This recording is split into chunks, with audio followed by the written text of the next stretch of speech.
De Gurs à Auschwitz. Un podcast pour ne pas perdre le fil de l'histoire. Un podcast pour ne pas oublier. Car c'est quand on ne parle plus des morts qui disparaissent vraiment. Alors, je nous entraîne dans une aventure émouvante, souvent cruelle, mais essentielle.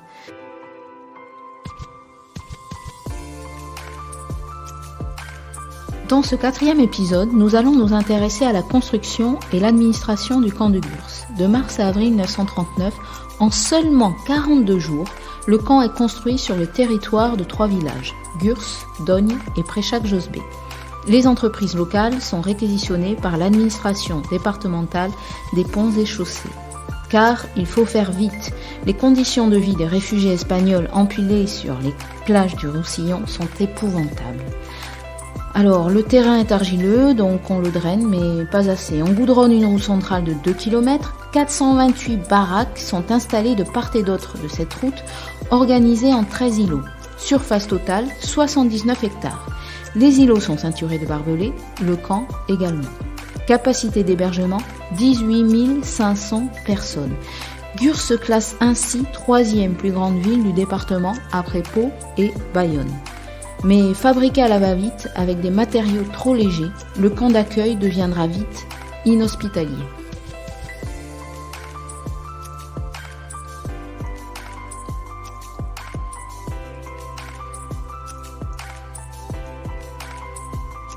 Arlette Dachary a témoigné en 2000 sur ses années passées au camp comme employée des ponts et chaussées.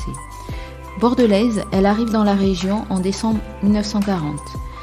Elle y retrouve la famille de sa belle-sœur. En effet, Arlette a peur des bombardements qui frappent Bordeaux et pense rester en Béarn jusqu'au printemps. Elle y restera toute sa vie. Elle s'y mariera, fondera une famille jusqu'à sa disparition en 2013.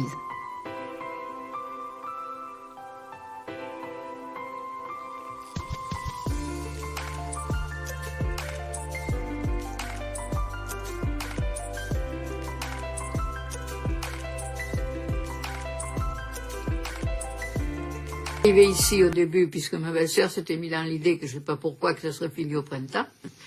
Quand on a vu que ça ne se finissait pas, j'ai cherché du travail ici.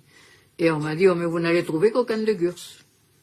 Alors quand je suis arrivée voir au camp de Gurs, au service du personnel, on m'a dit, vous êtes bien jeune. Il y avait à ce moment-là, comme il y avait encore, je pense, il y avait des femmes qui avaient été internées pendant la guerre, alors comme allemandes et communistes, je pense, je sais pas. Et il y avait quelques gardiennes femmes. On m'a dit, vous êtes trop jeune pour faire la gardienne, et allez voir au pont et chaussée, ils cherchent une secrétaire. Alors je suis allée dans le pont et chaussée.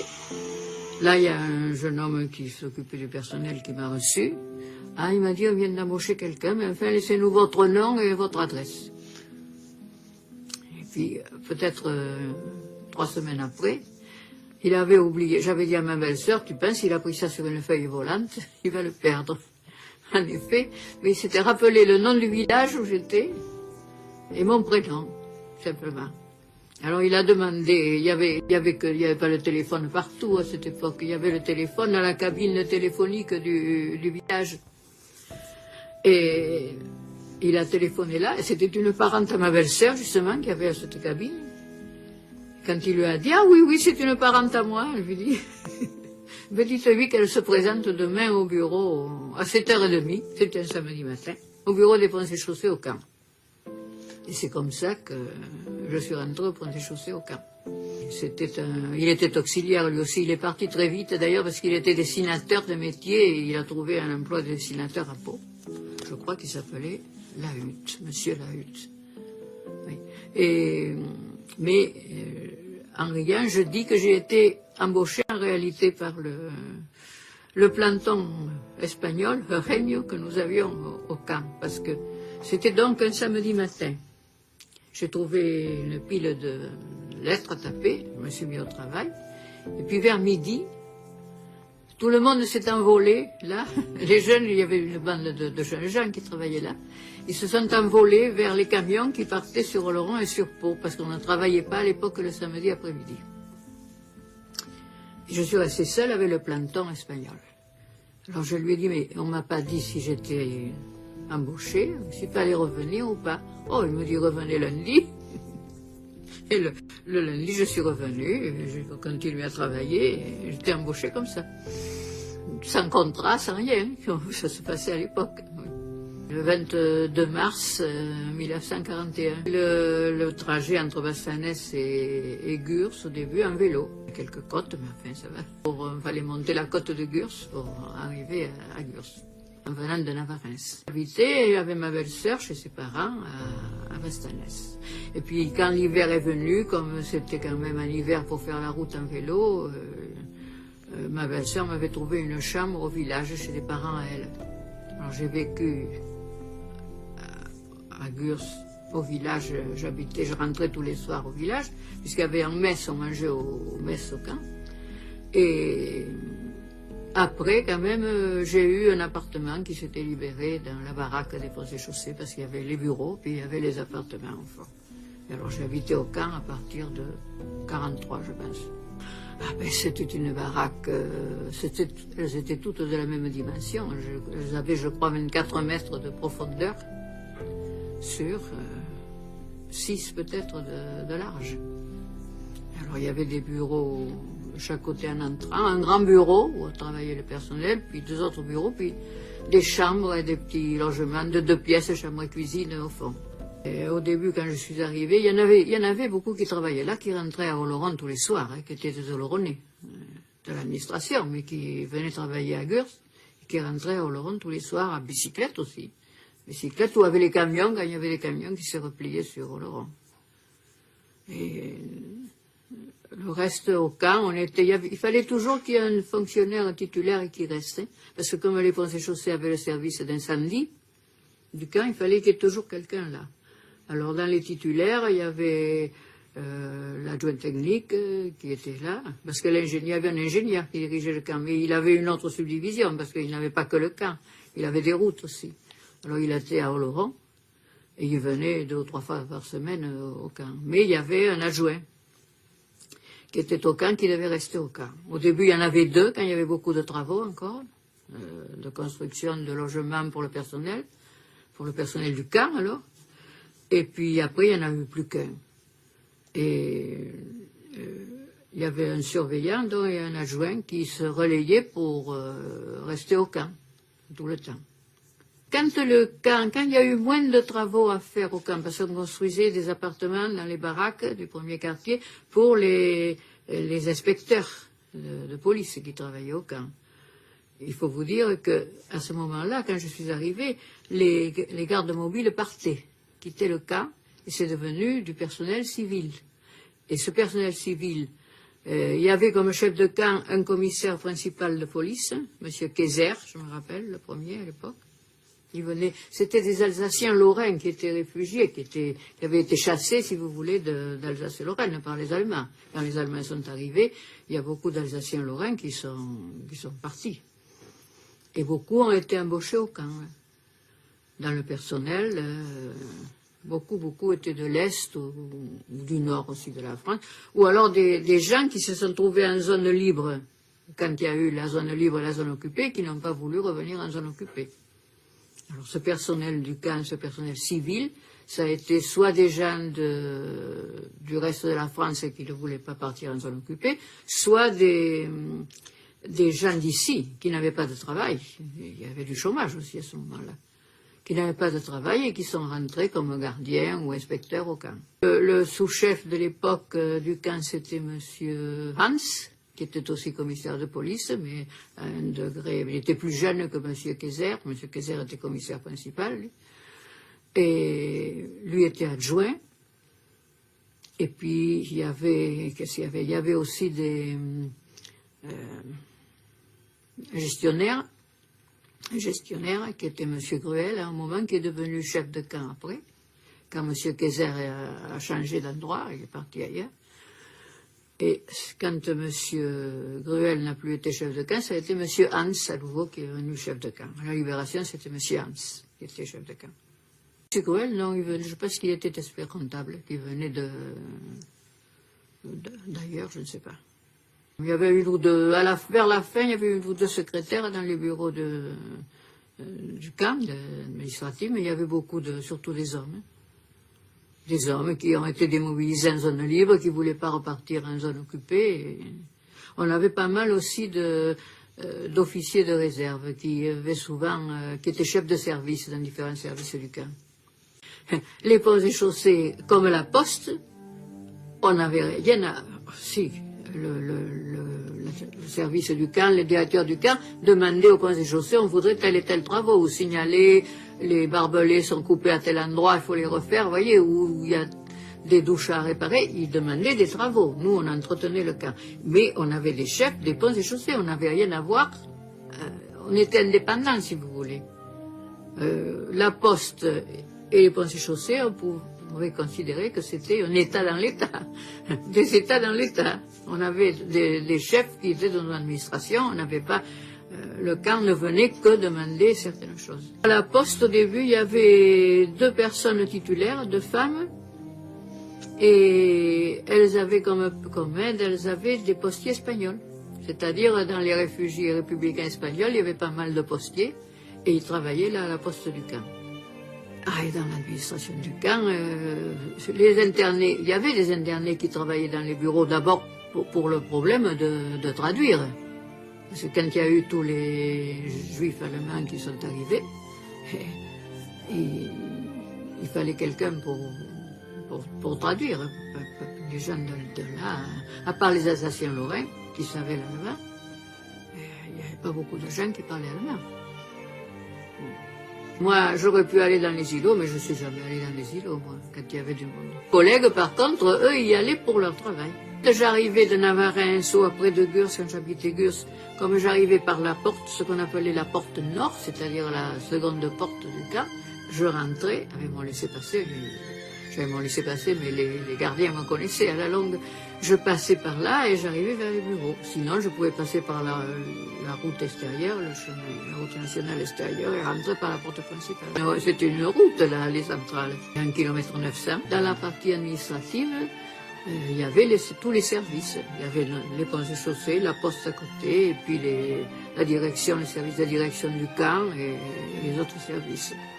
Et je faisais le secrétariat, je tapais ce qu'il y avait à taper comme note du service, et je faisais ensuite, quand je suis arrivée, je ne faisais que ce qui concernait le secrétariat, mais le monsieur là qui m'avait pris les renseignements quand je suis rentrée, qui était don dessinateur, faisait la comptabilité à ce moment-là. Et quand il a eu un poste de dessinateur, il est parti, et moi j'ai pris aussi la comptabilité. C'est pas un travail désagréable, ça ne me déplaisait pas de faire la comptabilité, et ensuite... il faut dire la vérité, on était tous jeunes là. Alors c'était quand même... il y avait une bonne ambiance. Oui. Mais enfin, avant que j'aie un petit appartement de 2 pièces, chambre et cuisine au camp, à la baraque des ponts et chaussées, à partir de ce moment-là, je faisais ma cuisine, mais avant, je mangeais au mess. Il y avait 2 messes. Le mess du personnel, où nous mangions, et le mess qu'on appelait toujours le mess des officiers, alors qu'il n'y avait plus d'officiers, mais c'était du temps des gardes mobiles. Alors au mess des officiers, c'était les chefs de service du camp qui mangeaient. Les repas de guerre. Les internés étaient mal nourris, mais dans les messes, on n'était pas très... Heureusement que le soir, je ne mangeais pas là, que c'était plus agréable comme nourriture. Non, c'était des tables où on était à 5 ou 6. Oui. J'avais mes collègues, quelquefois, si la table n'était pas pleine, il y avait quelques inspecteurs qu'on connaissait davantage et qui venaient manger en même temps que nous. Il faut dire la vérité, c'était une période de pénurie pour les Français aussi. Oui. C'est simple, à l'époque, on était payé 200 heures, au moins on était payé, mais on nous calculait le salaire 200 heures à 4 francs de l'heure. C'était 800 francs par mois. Il y avait moins de charges qu'à présent. Hein. Il y avait la sécurité sociale et c'était tout. C'était un petit salaire, oui, bien sûr. On avait les ouvriers espagnols, mais on avait beaucoup d'ouvriers français parce que quand je suis rentrée, on commençait à construire les logements pour les gardiens du camp, les gardiens civils. Parce que les gardiens civils, ils avaient leur famille, on ne pouvait pas les loger dans les chambrées comme les gendarmes avant ou les soldats. Alors on a créé en dehors du camp, on a créé un quartier de logement. où les logements étaient mieux faits. C'était des baraques à double paroi, elles étaient surélevées, il y avait des trucs, et elles avaient des cuisines, enfin, c'était couvert en tuiles, c'était quand même plus convenable qu'au camp où on était couvert soit avec des tôles, soit avec du papier bitumé. Oui, c'était énorme, c'était des logements à peu près normaux, qui n'étaient pas comme on a maintenant. Il n'y avait pas des salles de bain, ni rien, mais enfin, il y avait des cuisines avec évier, il y avait des pièces de séjour et des chambres convenables. Oui, c'était, pour l'époque, c'était décent. Faut dire comme ça. Oui. Oh, ben, il n'y avait pas beaucoup de distractions pendant la guerre. Le plus, c'est qu'on allait voir à Navarrenz les matchs de rugby ou les parties de pelote. C'était d'aller rejoindre ma belle-sœur chez elle à Navarrenz, bien sûr, le dimanche, oui. Seule distraction. Mes parents étaient à Bordeaux, toujours. Il y avait la ligne de démarcation. C'est en fraude, assez facilement, en décembre 40. C'était un monsieur qui avait un laissez-passer, et nous avons passé la ligne en voiture, parce qu'il avait un laissez-passer, que les Allemands avaient l'habitude de le voir, les gardiens allemands, qui étaient au poste allemand, le connaissaient. C'était un entrepreneur, un négociant en bois. Et il nous a fait passer avec sa voiture, entre Osserin et Saint-Glady. Bon, on est arrivé comme ça. Mais là, c'était donc en décembre 40. Et en 42, j'étais toujours là, je n'avais pas pu revoir mes parents. On écrivait avec les cartes interzone où on ne pouvait pas dire grand-chose. C'était un questionnaire, hein, des oui, des non, et une petite ligne de rien du tout en bas où on pouvait ajouter quelque chose. Mais ma mère avait réussi à nous faire passer, on avait un cousin qui travaillait à la SNCF à l'époque, et par un employé des chemins de fer, parce qu'il y avait quand même le train qui passait de Bordeaux à Pau, mais il y avait à Orthès la ligne de démarcation. Alors, à Orthès, les Allemands rentraient dans le train pour contrôler qui était dans le train. Mais les chauffeurs de locomotive, ils se débrouillaient pour cacher du courrier. On avait reçu une lettre où nous avions vu qu'à Bordeaux, ils avaient, pour ainsi dire, nous raconter ce qu'ils avaient à manger. Rien du tout. Alors avec ma belle-sœur, tout de suite, quand on a eu cette lettre, on s'est mis à faire des colis toutes les semaines. On pouvait envoyer des colis. Ils n'arrivaient pas toujours à bon port. Il arrivait que des choses disparaissaient du colis, bien sûr, dans les gares. Mais enfin, on envoyait des colis toute la semaine. Et des choses, des légumes même. Des pommes de terre, des haricots, des œufs. Justement, les menuisiers espagnols m'avaient fait des petites boîtes à compartiments pour mettre les œufs pour pas qu'ils se cassent. Et j'envoyais des œufs toutes les semaines. Des œufs, des pommes de terre, même à la saison, des petits pois, des carottes, tout ce qu'on pouvait trouver. La viande, c'était plus difficile, parce qu'on ne trouvait pas de viande comme ça. On était avec les cartes d'alimentation. C'était pas guère possible de trouver de la viande. Ça m'est arrivé même une fois de pouvoir stériliser. Heureusement, on avait des bocaux à stériliser qui restaient d'avant-guerre. De stériliser, par exemple, un morceau de poulet ou un morceau de lapin et de pouvoir l'envoyer comme ça. Mais quand il y avait de la viande, quelquefois, ça n'arrivait pas à bon port. Je ne sais pas s'ils sentaient qu'il y avait quelque chose de bon dans le paquet. Dans les gares, il y avait des choses qui disparaissaient. Mais enfin, peu de choses. Hein. Pour notre cas, on n'a pas eu tellement de choses qui ont disparu. Oui. Même si on les prenait les jours de vacances pendant les premiers. Je les ai pris en 42 pour essayer de passer la ligne de démarcation, ce que j'ai fait, pour aller voir mes parents. En fraude, à Sauveterre. En pleine nuit, sous la barre allemande, quand on a su, il y avait un boulanger qui portait le pain jusqu'à Bassanès, depuis Saint-Glady, chez ma belle-sœur, et qui avait une carte pour passer de l'autre côté, parce qu'il avait des clients de l'autre côté de la ligne de démarcation.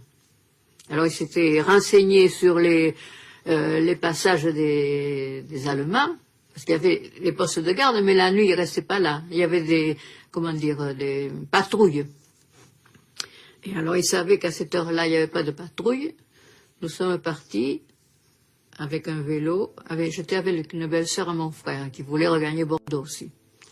Nous sommes partis en vélo jusqu'à la gare de Sauveterre, en passant. Les barres allemandes, elles étaient plus hautes que les françaises. Alors, on pouvait passer avec le vélo en se baissant dessous la barre. Et nous étions arrivés, donc, à 11h30, minuit, en gare de Sauveterre, qui était fermée, bien sûr, à cette heure-là. Alors nous avions caché les vélos, il nous avait dit, c'était le boulanger qui nous les avait prêtés pour porter nos valises. Et il nous avait dit, vous les laisserez là, le chef de gare est au courant, il me la mettra à l'abri. Alors on est resté toute la nuit, dehors, derrière les gros platanes qu'il y avait devant la gare de Sauveterre, en nous cachant, parce qu'on sait s'il y a des Allemands qui passent. Bon. Enfin, à 6 heures du matin, la gare a ouvert. Alors on est rentré dans la gare, on a pris nos billets pour Bordeaux, et on s'est dit, dès que le train qui venait de Moléon s'est arrêté, on est rentré dans le train, pensant qu'on était sauvés. Mais 2 Allemands sont montés pour vérifier les papiers des voyageurs. La belle-sœur à mon frère étant de Bordeaux, elle avait sa carte d'identité de Bordeaux, moi aussi d'ailleurs, je l'avais toujours, ma carte d'identité de Bordeaux, mais elle avait ses cartes d'alimentation, et moi je les avais pas prises, parce que comme elles étaient faites à Gurs, je pouvais pas me promener avec mes cartes d'alimentation sans laisser passer pour la démarcation. Alors j'avais pris que des tickets détachés de pain. Alors il m'a dit, votre carte d'alimentation, il y en avait un qui parlait bien français. Oh, ben, je dis, je suis venu juste pour 48 heures pour chercher ma belle-sœur qui a été malade et je la ramène à Bordeaux. J'ai pas pris mes cartes d'alimentation pour 48 heures, j'ai pris des tickets de pain.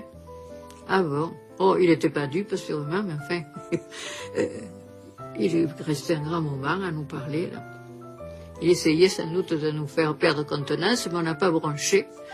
Et nous sommes partis tranquilles. On est arrivé à Bordeaux depuis 6 heures du matin à près de 2 heures de l'après-midi. Quand il y avait des convois allemands qui devaient passer, le train se mettait sur une voie de garage, dans certaines gares.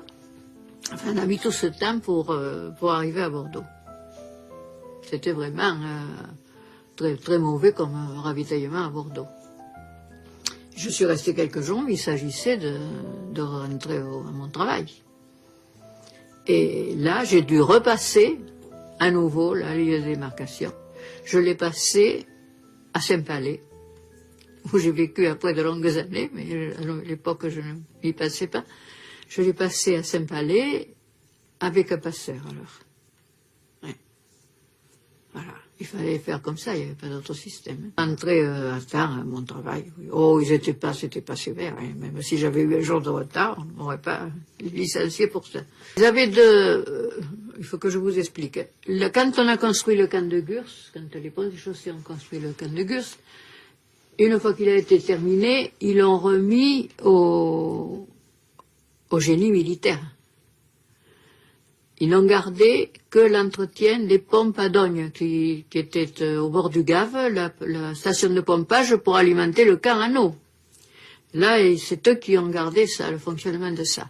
Mais à la débâcle, quand les Allemands ont occupé, on a demandé, les militaires étaient réduits, il n'y avait plus, l'armée avait été en partie dissoute.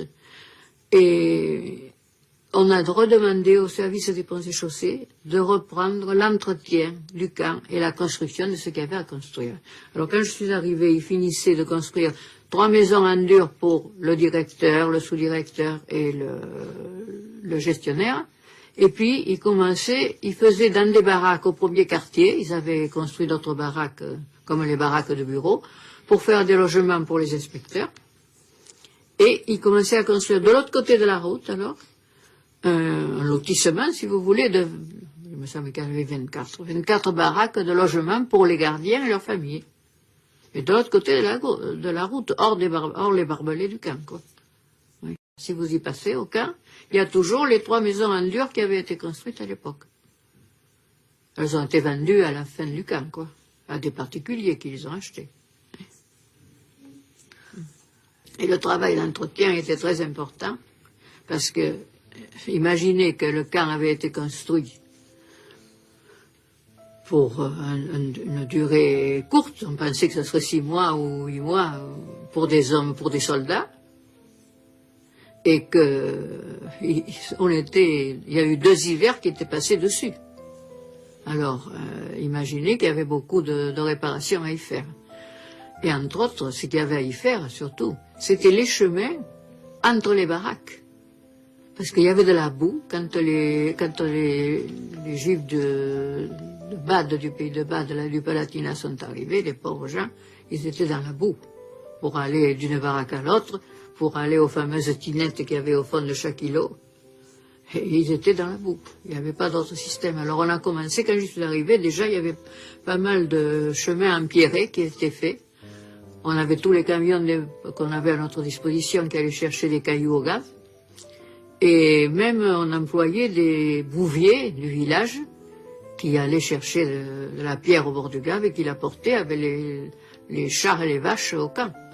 On a fait des chemins empierrés entre toutes les baraques pour qu'ils puissent circuler plus facilement. Et puis réparer, alors on trouvait encore, mais ça s'est vite arrêté, du papier bitumé pour réparer les toitures. Et on faisait toutes les réparations que l'on pouvait, mais on avait des bonnes matières pour les pointes, on avait des bonnes matières pour le papier bitumé. C'était une période tout à fait épouvantable, quoi. Ouais. Alors on a dû même démolir quand il y a eu moins d'internés, parce que quand je suis arrivée, je pense qu'il y avait encore à peu près 13 000 personnes là-dedans. Et au moment des républicains espagnols, il y en a eu jusqu'à près de 20 000. Et alors, quand il y a eu, au fur et à mesure que ça a diminué, parce qu'il y avait beaucoup de transferts dans des camps, certains qui demandaient à se rapprocher de leur famille qui étaient dans un autre camp. Et il y en avait qui partaient aussi, ceux qui avaient les moyens de payer le transport là, sur les fameux clippers américains, et qui avaient des répondants en Amérique, et il y en a qui ont pu partir aussi. Et alors, quand il y a eu des îlots qui ont pu être vidés, on a démoli des îlots pour réparer ce qui était nécessaire de conserver, quoi. Quand je suis arrivée, il y avait encore des Espagnols, mais ils partaient petit à petit parce qu'ils s'étaient constitués certains en compagnies de travailleurs, où on avait constitué des compagnies de travailleurs. Nous en employions d'ailleurs beaucoup aux ponts et chaussées. Et ils étaient dans les services du camp aussi. Ils faisaient pour des réparations, des trucs, ou pour aider dans différents bureaux, il y avait des bureaux, je ne sais pas comment on appelait ça, il y avait la censure, il y avait tout un tas de bureaux spécialisés. Je ne me rappelle pas comment on appelait ce service, qui avait les fiches de tous les internés, de tous les arrivés, ceux qui avaient, tout ça. Et il y avait déjà, moi quand je suis arrivée en mars 41, il y avait depuis novembre 40, il y avait tous les fameux Israélites du Palatinat et du pays de Bade, où c'était des personnes âgées. Je me demande d'où ils les avaient sortis, si c'était pas dans des maisons de retraite ou quoi. Parce qu'il y en avait il y en avait de plus jeunes, mais il y avait beaucoup d'âgés, de personnes âgées. Il y avait des heures où ils pouvaient circuler sur l'allée centrale. Et après, je crois que je ne sais pas si c'est en 41 ou 42, en 42 qu'ils étaient libres la journée de circuler d'un îlot à l'autre. Il y avait à 10 heures le soir, il fallait qu'ils soient rentrés dans les îlots, mais jusque-là, ça a été une amélioration pour eux, parce qu'ils pouvaient se voir, puisque les femmes étaient dans des îlots, les hommes les femmes et les enfants jusqu'à 15 ans, je crois, étaient ensemble. Et à partir de 15 ans, les garçons passaient dans les îlots des hommes. Alors à ce moment-là, ils ont pu se voir d'un îlot à l'autre. Ça devait être vers en 41, je pense. Pas à quelle époque de 41, si c'était vers la moitié de l'année, qu'ils ont pu circuler tranquillement d'un îlot à l'autre. Il y avait toujours un gardien avec une guérite à la porte de chaque îlot. Mais ils étaient libres de circuler, quoi. Sauf à partir de 10 heures le soir, je pense, jusqu'à 7 ou 8 heures le matin, quoi. Ils devaient être chacun dans leurs îlots. Mais il y en avait beaucoup, ceux qui étaient chefs d'îlot ou adjoints au chef d'îlot, ils venaient dans la partie administrative. Il y avait les vaguemestres aussi, qui venaient pour le courrier. Les facteurs de l'armée, ils disaient les vaguemestres, alors. Qui portaient le courrier, qui venaient chercher dans chaque îlot, ils venaient à la poste chercher le courrier qui correspondait à cet îlot. Vous savez, quand je suis arrivée au camp en mars 41, le quartier administratif, on ne se serait que dans une ville, tellement il y avait de gens qui circulaient. Et pas simplement le personnel, les internés. Parce qu'on les appelait dans des services pour remplir des papiers, pour faire des démarches. Il faut vous mettre une chose quand même en tête, c'est que ce n'était pas un camp comme les camps allemands. Hein. Il y avait beaucoup plus de liberté. On m'a posé une fois la question, est-ce qu'il y avait des miradors au camp? Je dis, il n'y a jamais eu de miradors au camp que quand il y a eu les prisonniers allemands.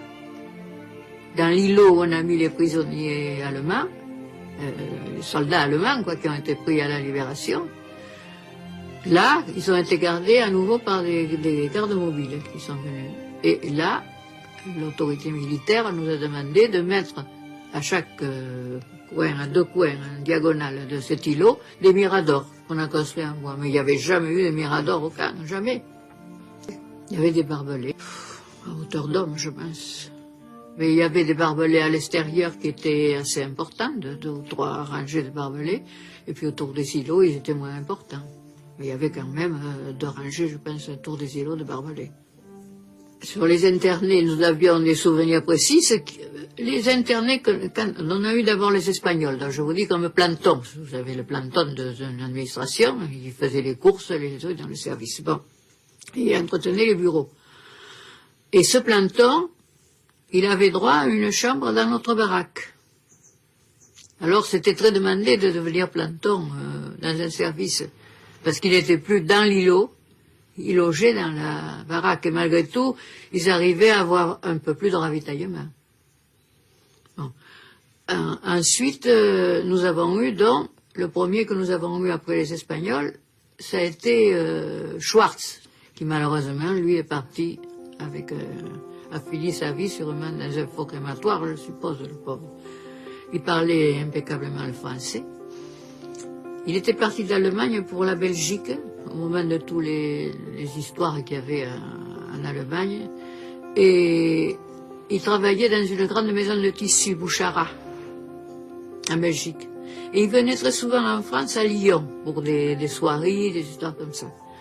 Et il parlait très très bien le français, impeccablement. Alors nous l'avons eu donc comme planton à notre baraque et il était très heureux parce qu'il avait une chambre pour lui. Il était plus dans l'îlot. Déjà en France, réfugiés sans doute, quand ils avaient fui devant les Allemands. Et ils venaient certains du camp de Saint-Cyprien, où ils avaient été amenés en train, puis de là après on les avait répartis dans différents camps. M. Schwartz, je pense qu'il lui était arrivé comme ça. Je ne pense pas qu'il était, parce qu'il était en Belgique, puis il s'était réfugié en France quand il a vu que les Allemands à la guerre, je pense. Et beaucoup ont été pris, il faut dire la vérité, beaucoup ont été ramassés au début comme juifs allemands à la déclaration de guerre avec l'Allemagne. Ils ont été arrêtés comme allemands, pas comme juifs, comme allemands. On a eu, il faut dire la vérité, nous n'avions pas une administration de police. Nous avons toujours été très bien avec les internés où nous avons eu des rapports. Je vous dis, ce monsieur Plasterec, lui, qui n'est pas parti dans les convois, jusqu'à son décès, on a correspondu avec lui. Comme moi j'avais 20 ans, les gens qui en avaient 40, ils paraissaient déjà d'un certain âge. Je ne sais pas quel âge il pouvait avoir. Il devait avoir la quarantaine, je pense. Il avait une fiancée. Je ne sais pas s'il avait eu de femme avant. Il avait une fiancée qui, elle, s'était échappée en Angleterre. Et il n'avait pas de nouvelles, bien sûr. Il portait le courrier, il nous faisait les bureaux, il nous allumait le poêle. Et je pauvre, il me disait une fois, je me souviens, il entretenait, on n'avait pas le chauffage central à l'époque, on avait un poêle Godin dans le bureau où il fallait le charger de bois. Alors il s'occupait du poêle. Et une fois, je me souviens, il me disait, voyez, Arlette, cet Hitler, il nous a fait tellement de mal que si je pouvais le mettre dans ce poêle, je le mettrais avec plaisir. Il ne pensait pas que c'était lui qui irait dans les faux crématoires. Alors après lui, quand il est parti à un des premiers convois d'août 42, puisque quand je suis revenu en août 42 de mon voyage à Bordeaux, je ne l'ai plus trouvé. Et mes collègues étaient tout à fait peinés de voir qu'il était parti comme ça. Et on nous a donné on a demandé un autre planton, c'était nécessaire pour entretenir les bureaux et tout. On nous en a donné un autre, c'était un rabbin. Alors, il a été tout content d'avoir cette chambre, mais il ne valait pas notre Schwartz pour la netteté des bureaux. Il n'avait sans doute jamais fait de ménage. Et on entendait parlait. Alors on suppose qu'il disait ses prières dans sa chambre, parce qu'on entendait toujours le même rythme de parole. Et il est parti aussi à un convoi, après, un des derniers convois, je pense. Mais lui, il n'a pas été au four crématoire. Parce que quand on a fait le film, qu'on est venu faire le film ici pour Gurs, il y a un rabbin qui est venu de Lausanne, qui nous a dit qu'il avait échappé au four crématoire. Il a été déporté, mais il n'est pas passé. Il a dû être libéré, sans doute, par les Américains ou les Russes, je ne sais pas, hein, sans être passé au four crématoire, heureusement pour lui. C'est un Allemand. Comment il s'appelait, hein? Ça ne va pas me revenir maintenant. Hermann. Il avait été au camp de Gurs, ce rabbin-là, qui était à Lausanne. Une aventure où les témoignages des rescapés se mêleront aux connaissances des historiens. Et je crois, je ne sais pas si c'est dû aux Israélites, parce qu'ils ont beaucoup circulé, qu'ils ont plus de facilité que les Français pour apprendre des langues. Beaucoup parlaient plusieurs langues. Ben oui, c'est la première fois que je rencontre un rabbin, bien sûr. C'est à ce moment-là qu'il y a tout un tas d'Espagnols qui ont été pris par les Allemands pour aller faire le mur de l'Atlantique. Il y avait peut-être 2 mois que j'étais là quand ils en ont emmené, je ne sais pas combien.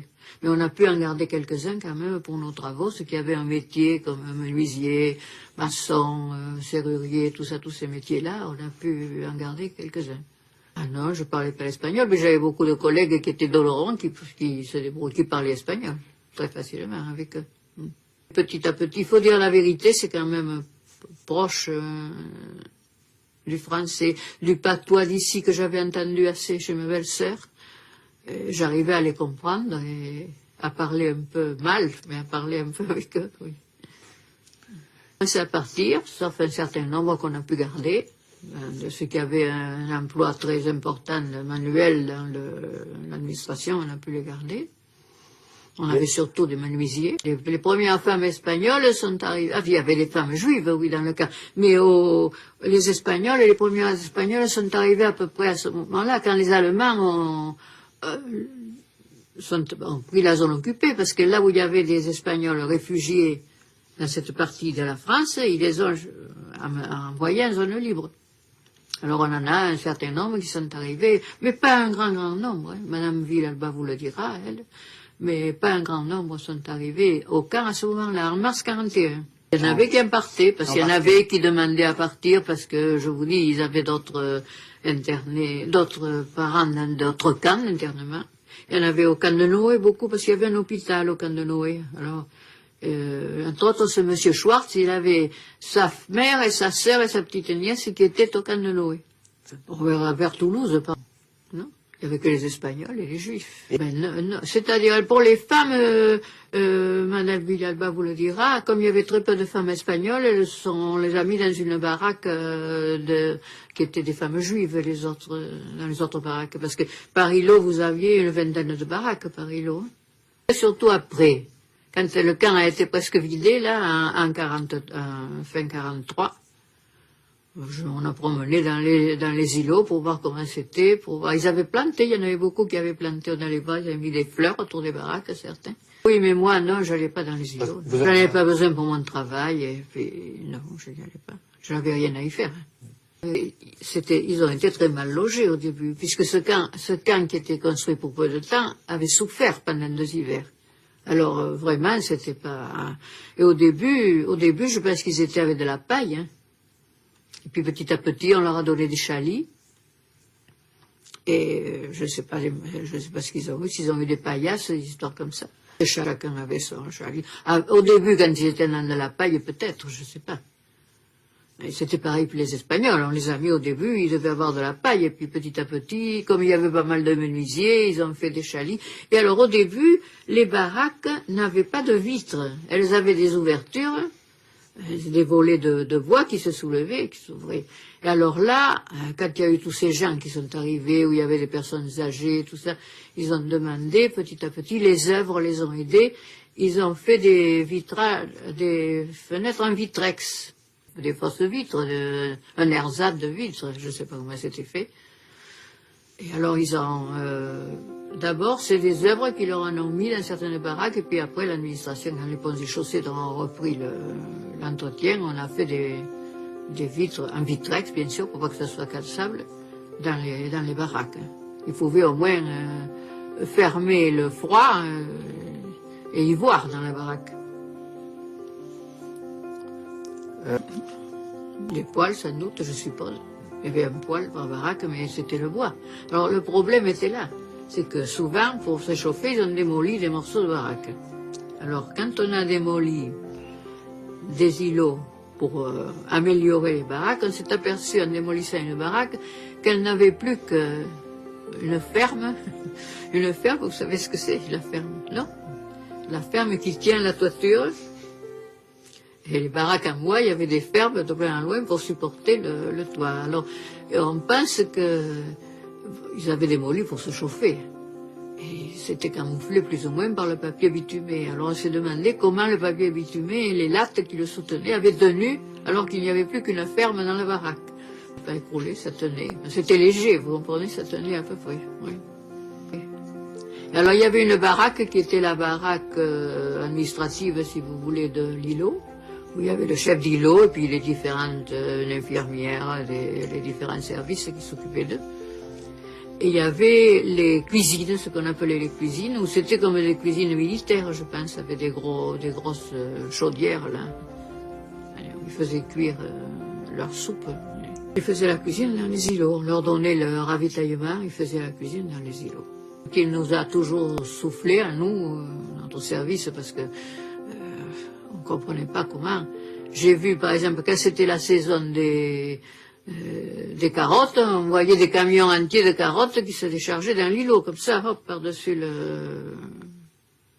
le barbelé.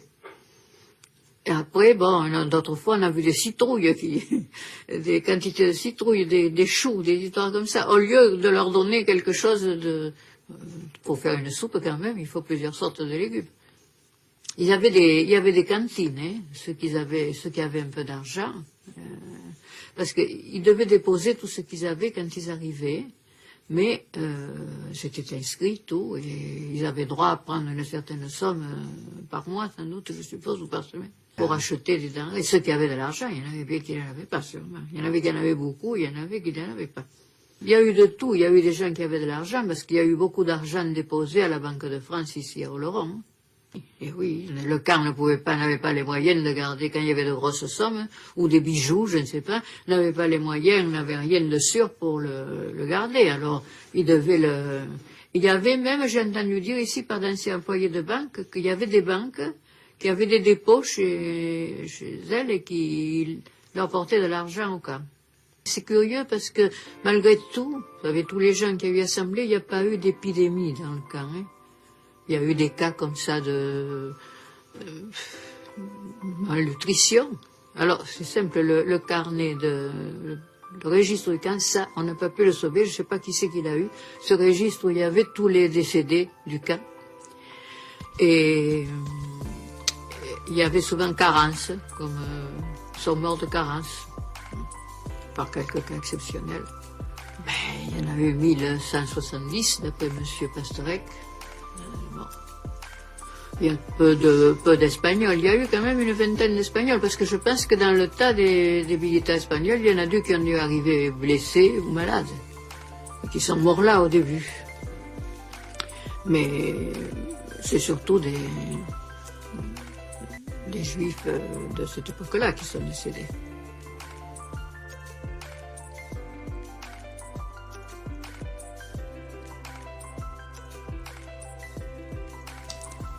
J'espère que cet épisode vous a plu. Je remercie le Mémorial américain de la Shoah qui a mis à disposition les enregistrements vidéo des entretiens avec Arlette Dachary. Et son témoignage est d'autant plus précieux qu'il y a peu de témoignages de personnel ayant travaillé au sein du camp.